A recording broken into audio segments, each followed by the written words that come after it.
Hujambo ndugu mtazamaji popote pale ulipo, natumai Jumamosi ya leo inakuendea vyema. Karibu kwa taarifa za mbiu ya KTN. Jina langu ni Mary Kilobi. Wafanyabiashara maeneo mbalimbali nchini wanahesabu hasara kufuatia itilafu za nguvu za umeme alfajiri ya leo. Hali hiyo imeendelea asubuhi na hata kufikia adhuhuri. Baadhi ya maeneo yamekuwa bila nguvu za umeme. Shirika la kusambaza umeme nchini limetuma waraka kuomba radhi kwa itilafu hiyo, likisema kulikuwa na tatizo kwenye mtambo ambao unasambaza umeme wa kutoka kituo cha Olkaria. Mwanahabari wetu wa Eldoret, Elvis Kosgei, amezungumza na wafanyabiashara kufahamu hali hii.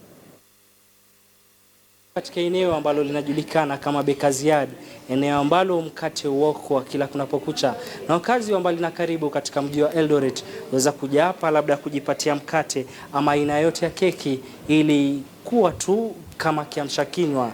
Na kutokana na labda kupotea kwa stima kuanzia mida ya saa 11 na dakika 34 hapo asubuhi, basi wafanyabiashara katika eneo hili waliweza kuathirika, na tuweze tu kusanya baadhi ya maoni katika eneo hili ambalo linajulikana kama Bakers Yard. Je, umeweza kuathirika kivipi? Hakika tumeathirika kikubwa sana, kwa sababu Jumamosi mara mingi sisi huwa busy masaa ya asubuhi, na sasa tangu asubuhi hiyo yote hakuna kitu ya kuuza, kwa sababu kama tungekuwa tumejua itaenda, tungejipanga, at least tungekuja hata kama ni usiku tungebake ndio tuweze kuwa na kitu ya kuuzia wateja. Sasa inasikitisha kwa sababu wateja wanakuja, hakuna kitu ya kuuzia, hakuna chai, hatuwezi fanya chochote, so imekuwa ni hasara kubwa. Ndio. Labda tukiweza kwenda kwa jamaa wa pili ambaye pia anahusika pakubwa katika eneo hili. Labda tuambie majina yako na umeweza kuathirika kivipi? Majina ni Morris Opondo. Tumeathirika kwa sababu tuliingia hapo mapema sana saa 12. Lakini ilifika paka saa 5:30 hakuna kitu tumetengeneza. Hata ilikuwa tumeanza kwenda nyumbani, ndio baadaye tena tunapigiwa simu stima imerudi. Sasa hii ilikuwa vizuri hata kwa sisi, kwa sababu tumeingia asubuhi, unakaa kazi hakuna. Ndio. Tumeathirika sana. Labda mnaona kwamba mnakadiria hasara, maana siku ya kawaida labda mnapoanza asubuhi na hivi sasa mmeona kwamba mmeanza katikati ya siku. Tofauti ni gani?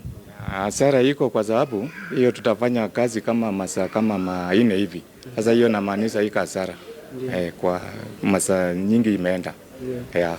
Na mtazamaji, labda vile tuliweza kuzungumza na baadhi ya wateja ambao wamezoea kuja maeneo haya labda kujipatia mikate, keki na aina yote tu ambao wanatumia kama kitafunio cha kiamsha kinywa. Labda utuambie majina yako nani na wewe umeweza kuathirika kivipi kutokana na labda kupotea kwa stima? Naitwa Daniel Koech. Nimekuwa nikikuja huku kununua mkate kila siku. Kufika saa hizi nimekuja kutafuta kinywaji na mkate, nakosa chai. Nakosa kwa sababu stima hakuna. Labda wewe bwana wa pili, naona umebeba mtoto wako, wewe ni mteja katika maeneo haya? Kwa majina naitwa Patrick Misoi, nimetoka sehemu za Segero. Mimi ni mteja hapa, nikifika town lazima nichukue mkate. Leo nimeshangaa hakuna mkate. So nimeambia stima, so nasikia vibaya, hatusikii vizuri, maana hawa na wateja wetu, mkate hao ni tamu na tumesoea. Labda wakati labda mambo yamerejea kama kawaida, je, sasa unaona kwamba mambo yatarejea kama yalivyokuwa hapo awali? Labda stima ikikuja na isipotee tena itarejea tu, na nitaongoja mpaka nipate mkate. Kwa hiyo unaona hili tatizo kwamba lisiweze kuwepo siku za kila siku, manake huenda kitakunyima kile ambacho unakipenda? Isikuweko. Labda watu wa Kenya Power washughulika kisha kwamba stima isikose wakati mwingine tena. Kwa vile sisi kama wateja tumesoea stima na mkate ikikuwa sasa, watoto watakula chakula breakfast. Asante. Labda tuende kwa mteja wa mwisho ambaye bwana ambaye amesimama hapa pembeni mwetu. Utuambie tu labda wewe kama mteja. Mimi ni mteja. Umeathirika kivipi hasa? Mimi naitwa Simon Matelo kutoka Kapsaret. Tumeathirika kwa sababu sina customers ya hii nyumba na huwa tumezoea kuchukua mkate hapa. Lakini vile tulisikia stima leo hakuna, tumeona tumepoteza wakati. Hayo ndio maoni yake labda mteja katika eneo hili ambalo anaoka mkate, keki na aina yote ya vitafunio ili kupata tu kiamsha kinywa.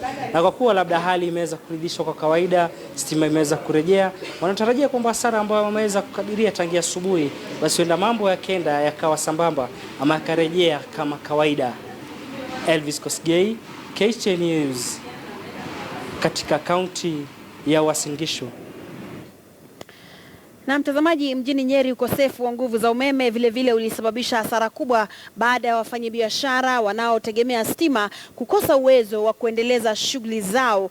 Mafundi wa jua kali walikosa kawi ya kutumia mashine za kuchoma nyaya na hivyo basi kupata hasara kubwa, hasa ikizingatiwa kuwa wengi hutegemea pesa za kila siku kunawiri, na hata kwa wafanyabiashara ambao hutumia jenereta walalamikia gharama ya mafuta.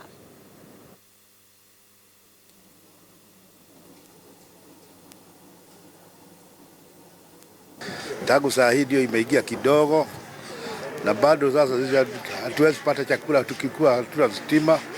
Sasa tunateseka sana. Sasa tunataka tujaribiwe, iwe stima isikosa, iwe ikikosa, iwe ikiendelea kila siku, kwa sababu hata sisi tunalipa hiyo stima kila siku. Kama ni maji ama ni nini, mimi sijui ni kitu gani kilifanyika. Niliamkia tu kazi yangu na nisikukuta stima. Na hivyo mimi sielewi ni nini, makosa iko wapi, hawakunieleza. Kusaidia repair, watu wa kufanyiwa tire repair wanakuja wanaenda, maana hakuna stima, wanaenda kwa petrol station. Saa nyingine pale ndani ya nyumba hata kutolea customer tire ni shida, maana kuna ngiza, hatuwezi ingia, huwezi ona ile tire utatolea customer. Na mali ya kiasi cha shilingi milioni 15 inadaiwa kuteketea baada ya nyumba mbili kuteketea katika mji wa Kitengela, kaunti ya Kajiado. Juhudi za wakazi kujaribu kuzima moto huo hazikufua dafu, kwani moto huo unadaiwa kuenea kwa kasi sana. Kundi la zimamoto kutoka kaunti ya Kajiado lililofika kukabiliana na moto ule vile lilikuwa na wakati mgumu, huku wakilazimika kuchukua zaidi ya dakika 30 kuuzima. Hitilafu ya nyaya za stima zinakisiwa kusababisha mkasa huo.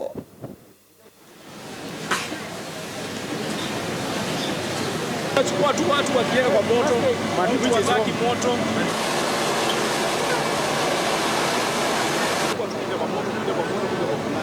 Watu wataki.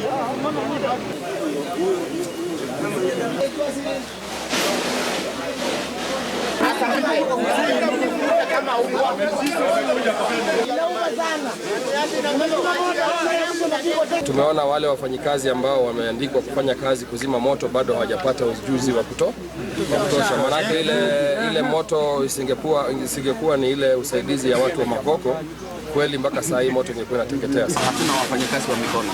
Maana kama mimi ni driver na mimi bado ndio operator na mimi bado ndio naingia ndani kuzima moto.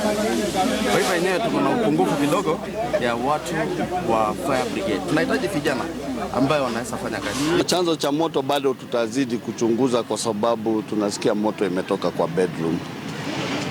Lakini nasikia kulikuwa na shida ya stima ambayo bado hatujaidhinisha kabisa, bado tutachunguza.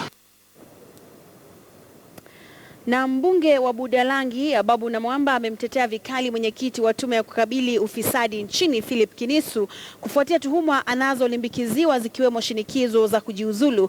Akizungumza katika kaunti ya Busia, Ababu amesema kwamba taifa la Kenya lina desturi ya kuendeleza hasira za umati dhidi ya watu wanaodaiwa kuhusika katika jambo moja au jingine bila kufuata utaratibu wa kufaa. Aidha, anasema mwenendo huo unaonyesha ukosefu wa ustaarabu nchini. This mobocracy style of doing things and hounding every single head of EACs out of office must come to an end.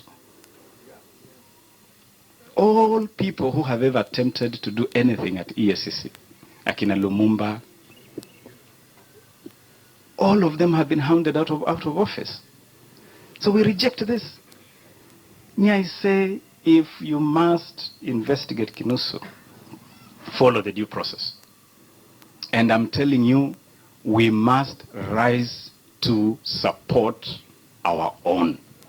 And so I declare, without any fear of contradiction, that I stand by Kinisu. I stand by him. And I stand by him by demanding due process. Don't lynch Kinisu through public prosecution or public persecution. Kurushia watu mawe bila mpango. The style we used, the mobocratic style that was used to hound Nancy Baraza out of office as Deputy Chief Justice, we refuse similar tactics to be applied to Philip Kinusu. And we are saying we will not allow anybody to do to Philip Kinusu what you did to Nancy Baraza. Kiongozi wa chama cha Third Way Alliance Party, Dr. Ekuru Aukot, amekosoa maafikiano ya kuondoa afisini makamishna wa IEBC. Aukot amefananisha hatua hiyo na mbinu ya wanasiasa kujinufaisha kutokana na masaibu ya Wakenya. Aidha, Aukot amepuzilia mbali matokeo ya kura za maoni, akisema mara nyingi zinatumika kuondoa fikra za Wakenya kutoka kwenye masuala yenye umuhimu kwao. Alizungumza pamoja na maafisa wa chama chake kwenye afisi zao jijini Nairobi.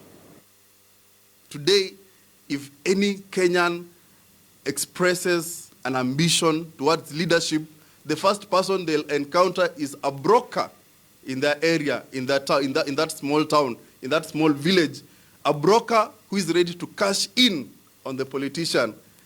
And in the end, that broker then will direct the opinion of the electorate to the highest bidder, who in terms of policy may actually be the lowest bidder.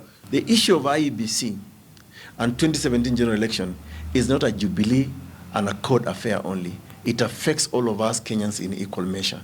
Today, Kenya has 66 political parties, including Third Way, which is going through the registration process. So should all political parties be asked to nominate, to participate in the appointment of commissioners? I think this is ridiculous, and this is why this negotiation is actually taking this country. Because any Kenyan has the right to participate in an election. They have got an interest in the election. So if you have to say that only political parties currently, and we see the choreographies between the two main political parties, so then where do you leave the rest of Kenyans who are also interested?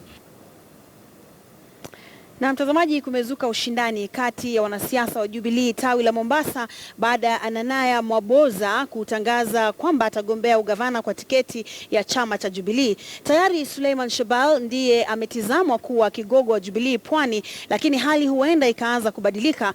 Kutokana na ushindani huo, wawakilishi muungano tawala katika kaunti ya Mombasa wanafanya mkutano mjini humo kusuluhisha swala hilo. Na hebu sasa tuelekee moja kwa moja katika eneo kufahamu kinachoendelea kwenye kikao hicho.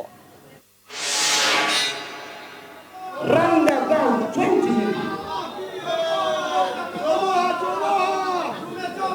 nyinyi ndugu zangu, mama zangu na dada zangu, tuambiwa milk project inaletwa. Wakati wa Nyayo tulikuwa tukiona gari zileta maziwa skuli. Haya, hizi sidia maziwa ya kaunti yako wapi na alizundini? Ndugu zangu na wagusia, mimi nimekuja kama mpatanishi wa makabila yote ya nchi ya Kenya yanayokaa katika kaunti ya Mombasa. Dini zote zinakaa hii kaunti ya Mombasa kuwaunganisha. Sitishiki sababu.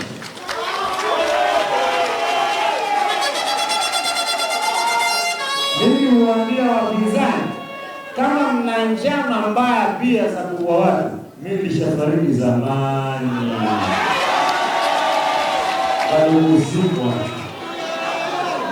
Kwa hiyo hapo walipo wanatetemeka tangu nitoe statement. Siku ya Jumanne hakuna mtu amenijibu. Kwa sababu gani? Wasema ni moto wa kuotea.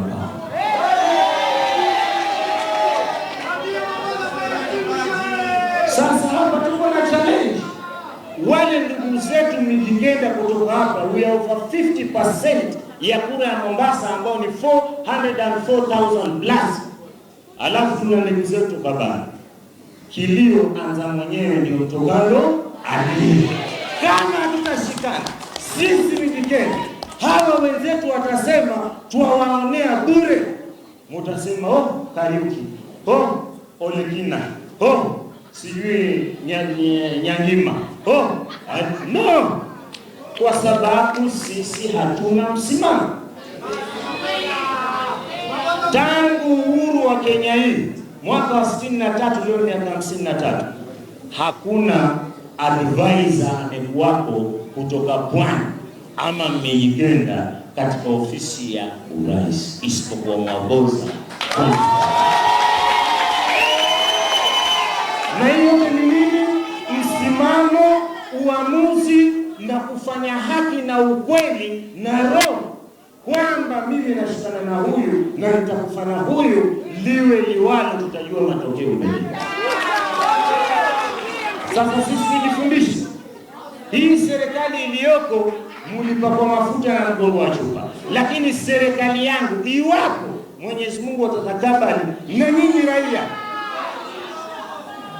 it will be an all-inclusive government. Ziko 10 cabinet slots, mawaziri 10 watakuwako. Kwa hiyo mawaziri 10 tukisema hata tunagawanyana hatutakosa. Kuna ma chief officers watakuwako, kuna MCAs wateule watakuwako. I will do justice, I'll do fair.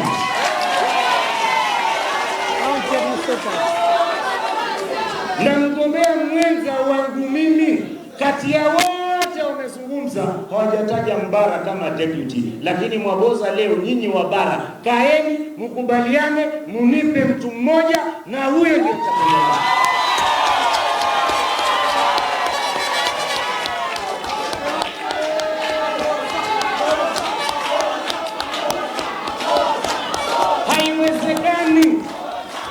Haiwezekani katika constituency 6 kuna constituency zote. Haiwezekani. Kwa mfano Likoni kwa Mzee, hakuna waziri baraza ama serikali ya Mombasa, hakuna chief officer, hakuna MCA nominated. How and why?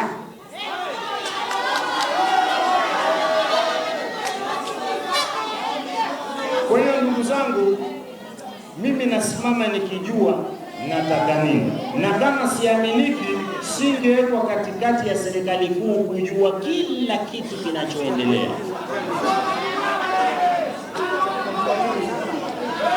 Kwa hiyo mimi nakubali mwito wenu, na kwa mwaka 2017 kwa hakika kwenye uhai wa Mwenyezi Mungu niko kwa ballot box.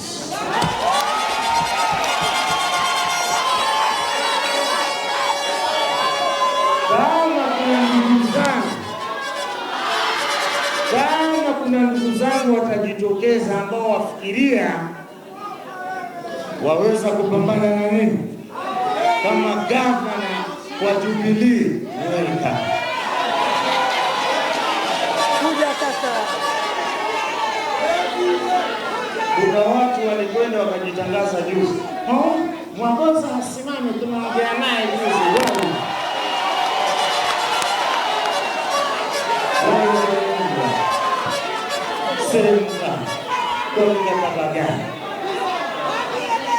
Kwa hiyo waambieni, tuliongea zamani, hayo ni ya zamani, tuliongea zamani na Tenge. Kwa hiyo nataka vyama tanzu vyote tukitoka hapa tutapangana, watu wa TNA, URP, vile vyama vyote mnavyovijua 13 nadhani, sisi iwe Bwana Maka, tukaeni chini hapa Mombasa, tutafute interim committee kama ya watu 20 tunawaamini. Alafu sasa hii meli iko hapa, tupande sasa, tusonge. Ni asiye bandarini, siye msafiri. Kama uko hapa, wewe si msafiri, na wewe sikimbia mbio kwenye maji. Huwezi kuogelea kushika meli.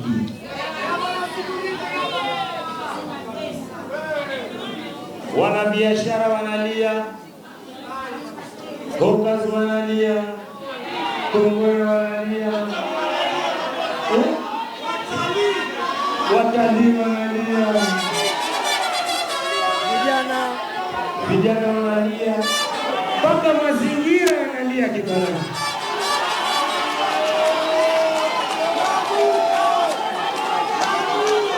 Mwenye macho anaona, mwenye sikio anasikia, mwenye mdomo anasema. Ndugu zangu, mimi nataka mtazamaji, siasa hiyo basi ni mkutano ambao unaendelea huko Mombasa, na basi ushindani mkali unatazamiwa kati ya Ananaya Maboza na vile Suleiman Shebal. Na basi mtazamaji, tukiendelea na taarifa zetu katika sehemu ya mirindimo, naibu wa rais William Ruto akejeli muungano wa CORD, lakini gavana wa Mombasa aitaka serikali ya Jubilee kumheshimu kiongozi wa CORD Raila Odinga. Kadhalika Nyoka alivuruga mkutano wa chama cha Uzalendo kinachoongozwa na Wavinya Ndeti.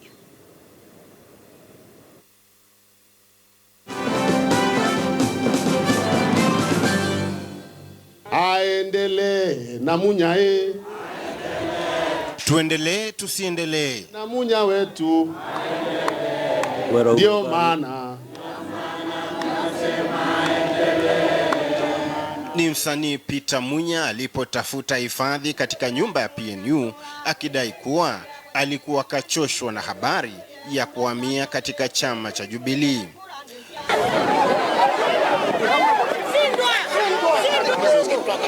Kwingineko, mkutano wa chama cha Uzalendo ulivurugu kwa muda. Wanachama wakakosa uzalendo na kutafuta salama baada ya Nyoka kujikaribisha mkutanoni. Na baada ya muda, mkuu wa chama wa Wavinya Ndeti akajipanga kwa nguvu za sala.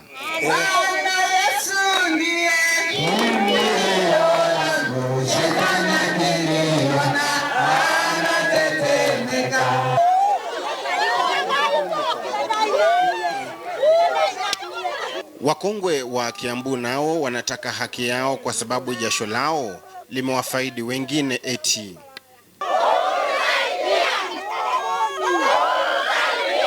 Wakatumia mbinu zote kufikisha ujumbe wao.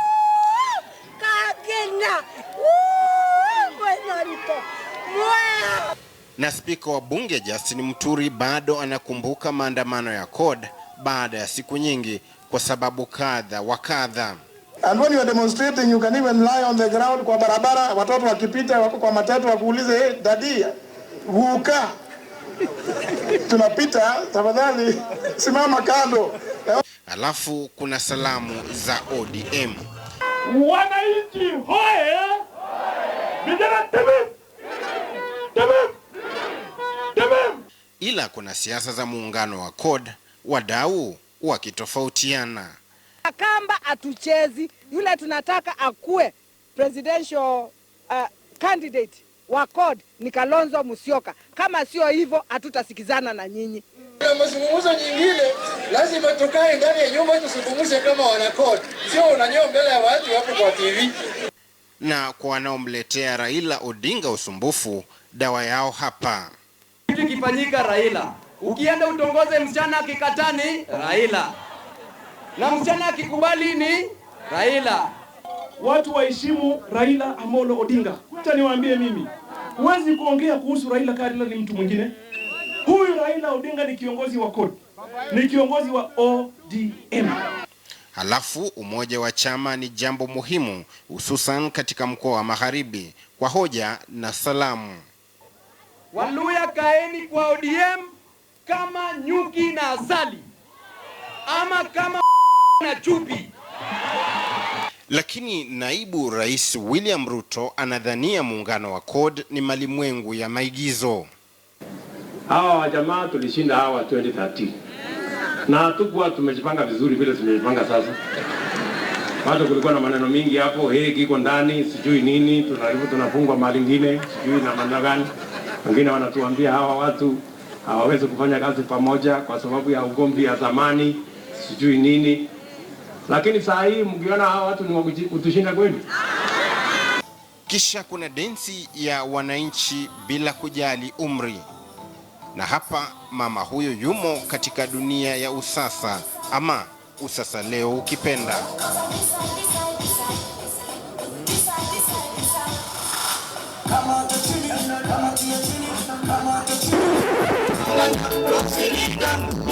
Na mwisho, picha yetu ya mirindimo inaangazia namna waheshimiwa wanavyoendeleza densi katika mazingira wanayofahamu wao wenyewe.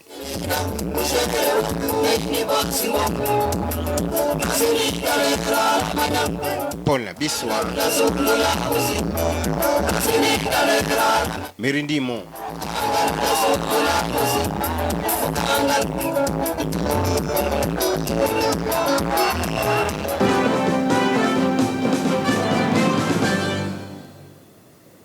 Na mtazamaji, Mirindimo basi ndio inatukamilishia taarifa zetu za mbiu ya KTN hii leo. Namuona Frank Otieno, tunamuita mwalimu hapa, yuko tayari kwa ajili ya makala ya dau la elimu. Frank, Naam. Pengine uweze tu kutudokezea ni yapi ambao umetuandalia hii leo?